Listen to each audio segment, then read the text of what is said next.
આપ જોઈ રહ્યા છો સ્પાર્ક ટુડે ન્યૂઝ। પોલીસ મુખ્ય મથક ખાતે તારીખ 3 થી તારીખ 8 દરમિયાન સીપી કપ ક્રિકેટ ટુર્નામેન્ટ 2024નું આયોજન કરવામાં આવ્યું, જેમાં ટોટલ 14 જેટલી ટીમોએ ભાગ લીધો છે।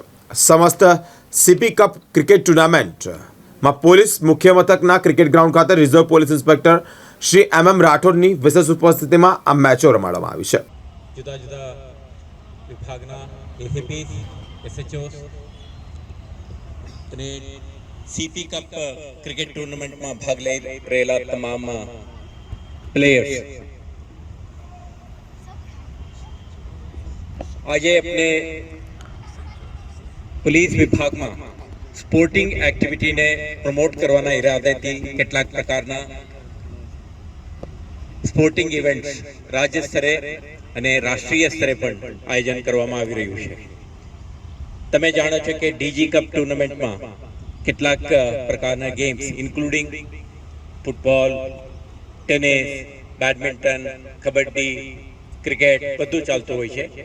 સાથે સાથે all India police sports control board દ્વારા સમગ્ર રાષ્ટ્રમાં તમામ રાજ્ય પોલીસ એકમો, યુનિયન ટેરેટરીઝ અને central armed police forces, central police ઓર્ગેનાઇઝેશન્સના પાર્ટિસિપેશન સાથે એક ઓલ ઇન્ડિયા સ્તરે પણ આ પ્રકારના ટુર્નામેન્ટનું આયોજન કરવામાં આવે છે। પરંતુ જ્યારે આપણે અધિકારીઓ અને કર્મચારીઓ આ ટુર્નામેન્ટમાં પાર્ટિસિપેટ કરે તો જરૂરી છે કે યુનિટ સ્તરે ટેલેન્ટનું અન્વેષણ અને એમને ખૂબ પ્રોત્સાહન અને ઓપોર્ચ્યુનિટીઝ મળે, પ્રેક્ટિસ કરે અને એક ટીમ ભાવનાથી યુનિટમાં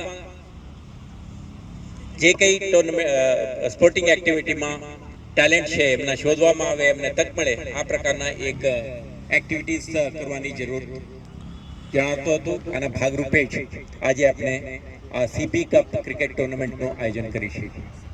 તો આ પ્રકારના ટુર્નામેન્ટથી જે રીતે હું કીધું, આજે આપણે જોયું કે ફાઇનલ મેચમાં એ ડિવિઝનના અધિકારીઓ આમાં વિજેતા પામેલા છે।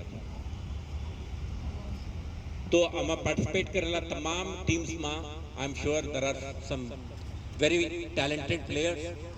આ પ્લેયર્સના તમામ બ્રાઇટેસ્ટ બ્રિલિયન્ટ પ્લેયર્સના એક ટીમ આપણે બનાવીએ શહેર પોલીસનું, તો મને વિશ્વાસ છે કે ડીજી કપ ટુર્નામેન્ટમાં કે ઓલ ઇન્ડિયા જ્યારે રાજ્ય સ્તરીય ટીમમાં પણ આપણે સ્થાન મેળવી શકીએ।